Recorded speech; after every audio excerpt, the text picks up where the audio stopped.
So if you're holding XRP, you know that feeling, right? That constant watching and waiting for the big institutional wave they've been promising? Well, what if I told you that former regulators and some Wall Street insiders are finally putting a year on it? But here's the real kicker. While everyone else is getting ready to wait, what if the smartest holders aren't waiting at all?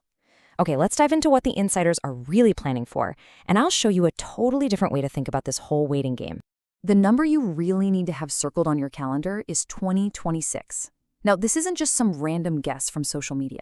Nope, this is the date that the people who've actually worked inside the regulatory agencies, the ones writing the rules, are pointing to as the year of mass institutional adoption for digital assets.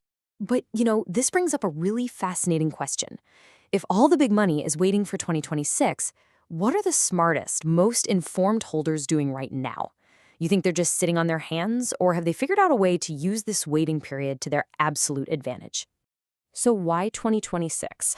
Look, this isn't about hype. It's about the deep, kind of boring mechanics of how trillions of dollars actually move around the financial system. It's all about infrastructure, regulation, and the pipes that have to be built before that money can really start to flow. And hey, don't just take it from me. You got to hear this piece of intel from Carolyn Pham, a former director at the CFTC. She said, quote, "I think that 2026 is the year of institutional adoption that is actually kind of the point of a lot of what the crypto sprint was about." When someone who literally helped write the rules says something like that, you really pay attention. Okay, so why the big holdup? Why can't these huge institutions just log onto our regular exchange and start buying? Well, they need regulated venues. They have to plug into the existing financial pipes they already know and trust. They need rock-solid compliance rules to cover their backs.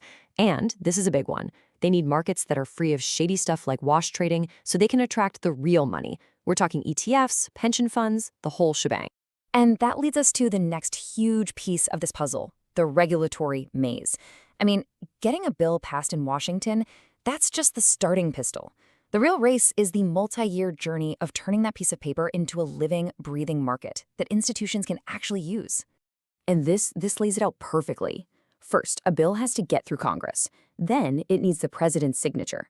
Then the agencies like the CFTC and SEC start what's called the rulemaking period. That's where they write all the nitty-gritty details. And that process alone can take a year to a year and a half. So when you add it all up, boom, you land right in that 2026 window. And just to put that into perspective for you, this isn't weird or slow. After the 2008 financial crisis, the rulemaking for that massive Dodd-Frank Act took a full 3 years to get finalized. So a 2-year timeline for crypto is actually pretty normal, maybe even a little optimistic. It's a marathon, not a sprint. So here's the bottom line, right? While the whole market is just waiting around and speculators are arguing about 50-cent price swings, there's a completely different approach quietly taking shape. Some holders are accumulating by actually participating in the XRP Ledger ecosystem. All right, you're going to want to stick around because at the end of this, I'm going to show you exactly how you can turn this frustrating waiting game into a period of active accumulation. But first, there's another massive shift happening that you really need to get your head around. But it's not just about regulations. There's this massive tech revolution happening underneath it all. A lot of smart people are calling this the TCP/IP moment for finance, and honestly, it's the perfect way to describe what's about to happen. Right now in the US, the entire future of digital assets pretty much comes down to a face-off between these two agencies, the CFTC, which handles commodities, and the SEC, which is all about securities. And where XRP lands in this fight, well, that's going to change everything. And wow, as you can see here, the two paths are like night and day. If XRP is classified as a digital commodity under the CFTC, that's the super bullish path. It opens the floodgates for derivatives, spot ETFs, and widespread institutional use. But if it's labeled a restricted digital asset by the SEC, that means heavier rules, higher costs, and a lot less it can do. The stakes are just incredibly high. And that is where the really big picture snaps into focus. Listen to what Matthew McDermott from Goldman Sachs said about this. He said, quote, "We're at the cusp of that similar sort of transition for the financial industry with blockchains, a bit like the early days of the internet when TCP/IP came along." He's talking about us moving from a world of separate, siloed blockchains to a fully connected internet of value. And this whole interoperability thing, it's exactly what XRP was built for. Ripple's entire tech stack was designed for this. The XRP Ledger is this super fast, cheap, and neutral bridge for settling payments. And the Interledger Protocol, or ILP, is literally designed to work like TCP/IP, but instead of routing bits of data, it routes payments across any network. And again, these huge tech upgrades, they mean the most to the people who are actually in the system, the ones using the network. We're entering a world where learning by doing and actually participating is going to be way more valuable than just sitting on the sidelines speculating. Okay, so we've covered the institutional timeline, we've talked about the tech revolution. Now let's pull it all together and talk about how to turn this knowledge into a real, proactive strategy for you. So let's go back to that 2026 timeline we talked about at the beginning.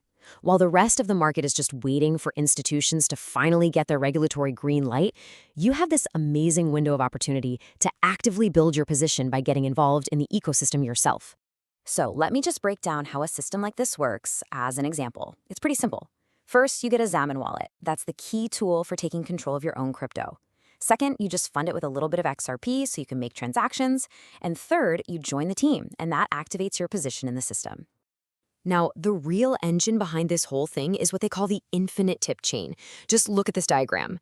As you introduce people, and then as they introduce people, the system is designed to funnel tips back to you from deep inside the network. This is how you can create these perpetual, infinite tip streams that can just grow and grow. And look, this is what makes it so different from pretty much anything else. Why? Because you are always in control of your own keys and your own funds, with self-custody. All the tips are sent peer-to-peer, directly on the XRP Ledger. The system never ever touches your money. Every single transaction is transparent, and you can verify it on the chain. And your position itself, it's a real digital asset, an NFT that you actually own and control. The whole system is really designed for you to just jump in and learn as you go. You can check it all out for yourself and get started over at xrptipteam.com.